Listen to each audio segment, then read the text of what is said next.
Good morning. Happy Thursday.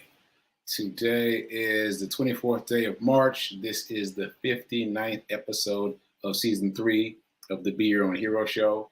HERO is an acronym. It means helping everyone reaps optimism. In other words, helping others helps you. It's a reciprocal action. I'm your host. I'm Sekouwrites. I'm a professional creative and the creator of the Hero Ministry movement. That name has evolved quite a bit over the past couple of years. And that's my effort to uplift and inspire people in general and specifically the unhoused community. This is season 3, as I said, of the Be Your Own Hero show. And this season is all about doing, taking action, taking action, taking action. That's the plan. So if this show feeds you in any way, please like, please comment. Most of all, please share. And shout out to New Thought Media Network for allowing me this space and this platform to talk about my journey of becoming my own hero, and most recently, my journey of becoming my own financial hero. I hope it's been helpful to you. I know it's been helpful to me. Quick disclaimer, I am not a personal trainer, nor am I a financial advisor, so do your own due diligence. Okay, so I think this is going to be a quick show today. We'll see how it plays, but I think it's going to be quick. I've got a Zoom I'm trying to get ready for. So, where are we going to start? We're going to start with the Hero Ministry Movement news. Today is day 297 of my run streak, getting real close to 300. That's a big milestone in my mind. 300, the hundreds were always big milestones. So day 100 was big, day 200 was big, day 300 is going to be especially big. So the run report is up. It's on Facebook, Instagram, and TikTok. Quick summary, I won't play the video today, but quick summary is that I've been feeling a little off since Alabama. Off, just like tired, basically. And so I've been compensating by getting extra sleep and eating more, right? And I think that has served me well because this morning was the first day that I went running and I felt more like myself. Mind you, I didn't feel like going. I haven't felt like running any of the days since I got back from Alabama. Not at all. Not at all. Not even a little bit. Today, too, I definitely didn't feel like getting out there. But I got out there, and about a half hour in, I felt my body kind of shift into gear. Maybe more like a mile today. But after a mile, I felt my body shift into gear. And I remember when I first started running with Black Men Run, they would say stuff like, it takes me a mile or a couple miles for my body to warm up. And I was like, what are you talking about? And now I get it. Now that's become a part of my normal experience. Sometimes your body just needs a little time to get into groove. So that happened today. And I felt myself get faster as I was running. So shout out to doing the work and sticking with it, because conventional wisdom would have told me to just stop, right? But I didn't stop. I made some adjustments, but I didn't stop. And now I'm finding my stride again. So shout out to doing the work and not quitting. Okay, moving on. Check out the run report is the pull quote on that. So envelope challenge. I want to keep doing the envelope challenge because I know other people are doing it with me. So let's roll the dice. I actually did not transfer my $1 yesterday. Yesterday's number was $1 and I didn't transfer it. So I'm going to add $1 to whatever today's number is. All right. So today's number is 4. All right. So it's 4 for you guys. It's 5 for me. Transfer that amount from your checkings to your savings. The point of this is to simply provide dedicated money for you to invest. Provide a dedicated account for you to invest, right? So that's what that's about, because the biggest excuse that people have for not investing is that they don't have money to invest. So just set it aside, stack it up, then invest it. And we're talking about investing in the stock market. Obviously, there are lots of places to invest your money, but we are talking primarily about investing in the stock market. Okay, so I think I'm going to skip ahead now to abundance because, again, this is going to be a short show.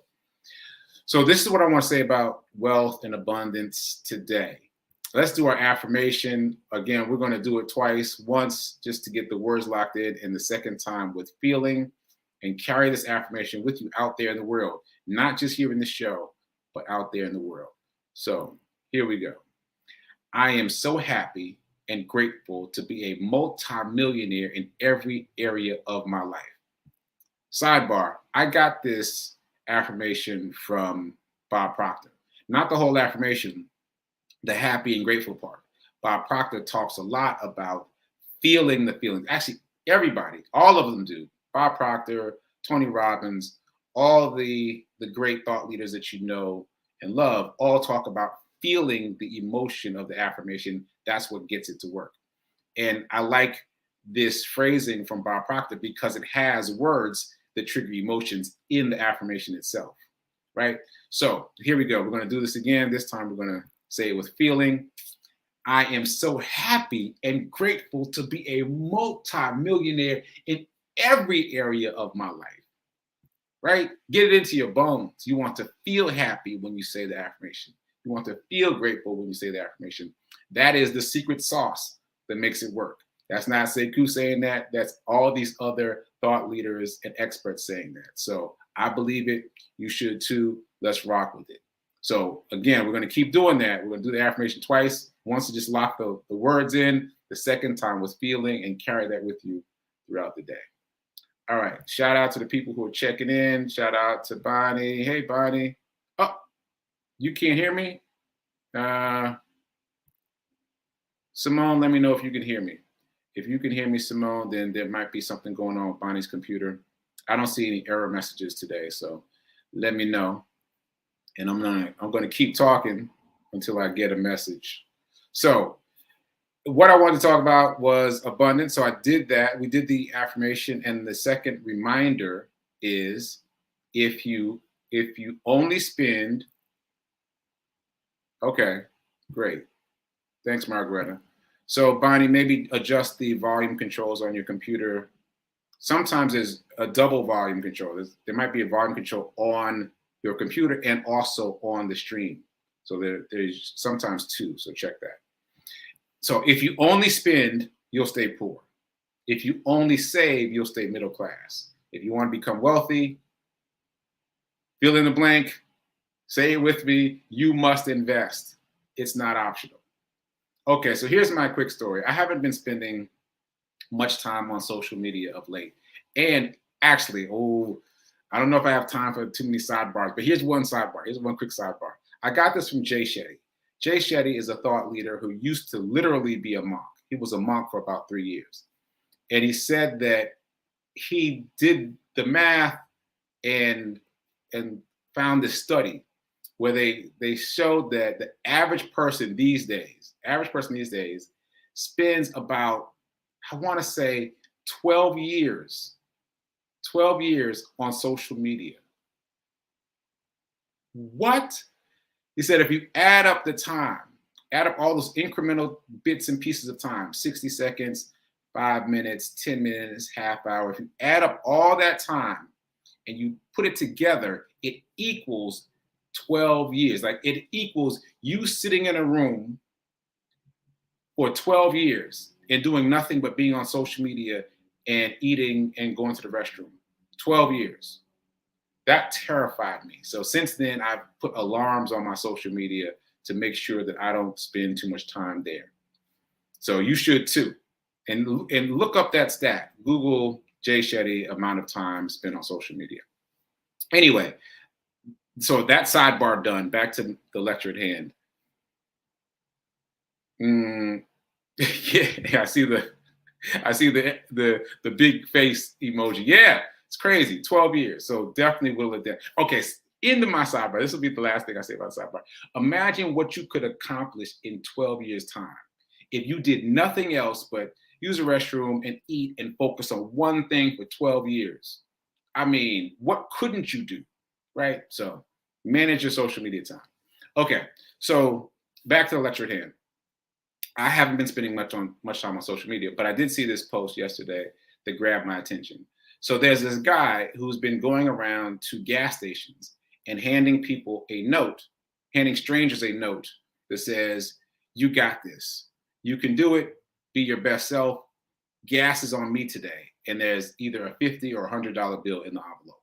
And he gives this to strangers. Fascinating. This was really interesting. In the most recent episode, he handed it to this guy And then by the way, once he hands it to the guy, he walks away, but there's hidden cameras recording the person's reaction. So he hands it to the guy, he walks away. The guy goes back into the gas station. He comes out with a bunch of scratch off lottery tickets, right?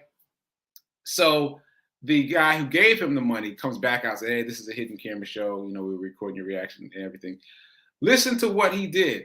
The guy who received the $100 went into the gas station, spent the $100 to buy the scratch off lottery tickets, won $500 immediately, gave the $100 back to the guy who's doing the experiment, and it kept $400 for himself. He's up $400. He went from 0 to up $400 in a matter of minutes. His gas was still being pumped in the background in a matter of minutes. Why did this impress me? Because he had a plan. He knew what he was going to do with the money. Like, even though he had no idea where money was coming from, he knew that if he got some money, this is what he would do. Now, I am not advocating going to the gas station and getting scratch off lottery tickets. Definitely not, right? That's basically throwing money away as far as I'm concerned. However, this man knew enough about that system that he knew that he could make an educated guess, not just a random guess, but an educated guess. So he knew that if he took that $100, that he could flip it into more money. And he did immediately. And again, why am I talking about this? Because it dovetails with something I was listening to in a podcast yesterday. You must have a plan for your money. Your money will go where you tell it to go, but you got to have a plan in advance of the money. Don't get the money and then try to make a plan. Don't get the money and then try to make a plan. It ain't gonna work. It ain't gonna work. You got to make a plan before you get the money. So somewhere in this man's mind, this man from this story I'm telling, this man in the gas station, he knew if he got a piece of money, this is what he was going to do. And he did it. He executed flawlessly, and it was of benefit to everyone, right? So in my world, what I've come to with my, what am I calling it now? The Shaq Buffett theory. Let's call it that. Shaq Buffett theory, right? Shaq Buffett theory, if you've been watching, you've already heard me talking about this. Shaq says, splurge with 25% of your money, invest 75%. And I haven't been using the word splurge, but that is what Shaq said. Splurge with 25%. Live a little, invest 75%. Of the money that's invested, then we go over to Warren Buffett. Of the money that's invested, invest 90% in index funds, Warren Buffett says, and 10% in bonds. And I remix that to 90% in index funds, 5% in bonds, and 5% live a little. Experiment with investing. Invest in something that you're interested in. Still, if we follow that program, we can be relatively assured that we'll do well. So back to the gas station situation. So if somebody walks up to me and hands me $100 in the gas station, if this guy happens to catch me at the gas station, what I'm going to do, as of very recently, what I'm going to do is I'm going to blow $25. I'm going to live a little with $25. Buy myself something nice. $75 is going right back into, well, not back into, it's going right into the stock market. And it'll go into a few different places depending. So if I invest in Robinhood, then I'm going to buy a piece of an index fund. If I use Cash App, I'm going to buy a piece of one of the FANG growth stocks. Once again, the FANG growth stocks are Facebook, Apple, Amazon, Netflix, Google. Facebook, Apple, Amazon, Netflix, Google. So that's where I'll put the money if I use Cash App. Or if I'm using Ameritrade, I just put the $75 in my cash, in my cash balance, available to be deployed whenever, wherever.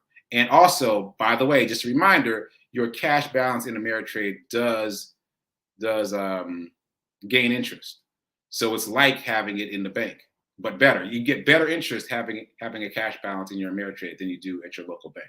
So those are the places that I would put it. Those are the places I might put it. But my plan is invest 75% of any unexpected money and blow 25%. That's my Shaq Buffett theory combined, right? And my point is just have a plan. Have a plan for what to do with the money that unexpectedly comes your way before you get it. Because if you wait until you get it, then things get a little shaky. So on that note, I'm probably going to end with this, but I was listening to a motivational speech by a man named Kaplan Mowbray earlier this week. And he did this thing where he would ask the people on the Zoom to type in the name of the first brand that comes to mind when he said a certain thing. The first thing he said was sneakers. The first thing he said was sneakers. Now, I guess we could do a little bit of the same experiment. So what's the first brand that comes to mind when you think of sneakers? And also, what's the first brand that comes to mind when you think of French fries? And also, what's the first brand that comes to mind when you think of coffee? Sneakers, coffee, French fries. Sneakers, coffee, French fries. So drop that in the chat. As you do that, I'm going to keep talking about what he said. Okay, so I wanted to take his experiment and add to it. Okay, thanks, Michelle. Look at that. This is exactly what happened on the program. He asked about coffee, sneakers, and French fries, and these were the three brands that everybody said: Nike, McDonald's, Starbucks. Right? It's like that's because these brands have become almost synonymous with those things, with coffee, with sneakers, and with French fries. All right, so I took it a step further. I started wondering, all right, so what if I applied the gas station theory to this? Somebody gives me some unexpected money, and my plan is to reinvest 75% into the stock market. And as I've talked about on this show, we do not want to try to find a winner. We don't want to try to find the next Nike, the next McDonald's, or the next Starbucks. We want to invest in those companies that are already big. You want to ride coattails. That's what we've learned over these past 2 seasons with this show. We've learned to ride coattails, not try to be a wizard, right? So I did the math. And so let's run this. This is pretty fun. So I looked up the price. Well, actually, I assumed that we all had $250 5 years ago. 5 years ago, it's 2017. We all had $250. Now, were we thinking about investing in the stock market? Probably not. But let's just assume that we were. We had $250 to invest in the stock market in 2017. All right. So in 2017, Nike stock was $53 per share. It's currently $134 per share. So if you had invested $250 in the stock market in Nike in 2017, you could have got 4.7 shares, but let's assume that you couldn't get fractional shares. So let's round that down to 4. Fractional shares, just as a reminder, depends upon the platform you're using. Cash App offers fractional shares. Robinhood offers fractional shares. Ameritrade does not, for example. All right, so you got 4 shares of Nike in 2017. And now that would be worth $536. Like you would have doubled your money. It's like matching. My mom was talking about matching the other day in terms of nonprofits. It's like corporate matching. You can get matching in the stock market if you know what you're doing. So again, you could have spent $250 on Nike in 2017, and you'd have $536 now. That's not even including dividends. I don't know if Nike has a dividend or not, but if they do, then that number would be even higher. McDonald's and also these 3 brands were what they are. Nike was huge 5 years ago. McDonald's was huge 5 years ago. Starbucks was huge 5 years ago, right? So we're not talking about obscure brands. We're talking about brands that we know. So McDonald's stock was $129 in 2017. So if you spent $250 on McDonald's stock in 2017, that would get you about 1.9 shares. So let's round that down to 1 because, again, we're assuming that you weren't buying fractional shares. So 1 share of McDonald's stock in 2017 would be $129. Right now, it's $236. So that's a difference of about $107. You would have made $107 off your 1 share of McDonald's, right? So these are good numbers. With Nike, you doubled your money. With McDonald's, you got an extra 107.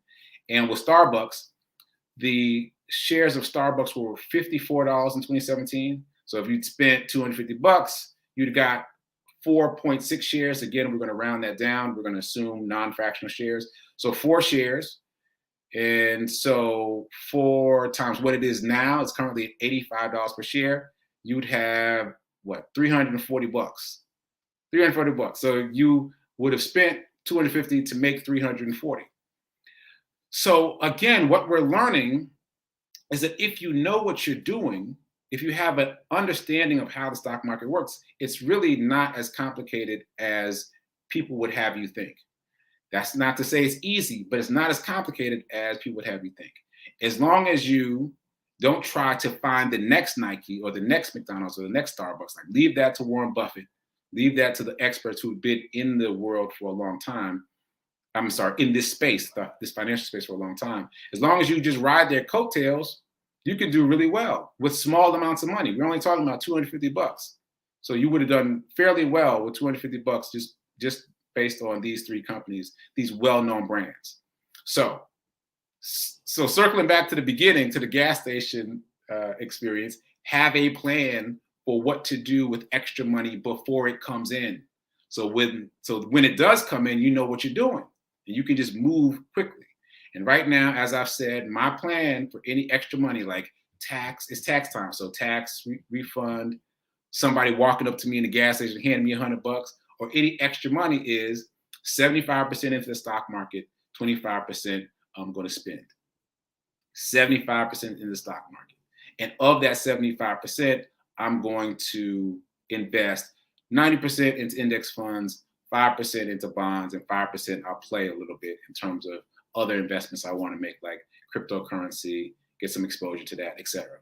So I hope that's helpful to you. Like, that helped really crystallize it for me. I was amazed at how quickly that man in the gas station flipped his money, but it's because he had a plan and he knew something about his plan. It wasn't just a guess. I'm sure that's not his first time buying scratch off cars. Like, he knew what kind to get, whatever. So the more you know about your system, the more of a system it becomes. So educate yourself. Don't just rely on me in the show. Educate yourself about the stock market, and that can become the place where you change your financial future. Okay, so like I said, I'm going to close out earlier today than usual. I got to go get ready for the Zoom, but I hope that was helpful. Oh, look at this. Look at this from Simone. A friend invested in Starbucks with a group in college at the beginning. Can you imagine at the beginning? But you have to have the right mindset, though. I'm going to close on this. It's all about the mindset, because any number of us have been presented with opportunities that we probably said no to because we didn't have the right mindset at the time. You got to be open to it. You have to believe in it. You have to believe that this might work for you, right? So shout out to your friend. I'm glad that worked out. And for those of us that didn't make that investment, then, well, it's all right. We can still make an investment now. We can still change our financial futures now, because 5 years is not a long time, right? You can invest $250 today in those same 3 companies, and all things being equal, your money will have doubled in 5 years. So it doesn't have to be rocket science. All right, so all that said, stay tuned for prayer time at 10:15. Stay tuned for Sit with Rev Melissa. She will be back live today. And keep doing. Be your own financial hero. And remember that now is better than perfect in terms of investing. Invest today. Don't wait until tomorrow. And I will see you mañana. Later.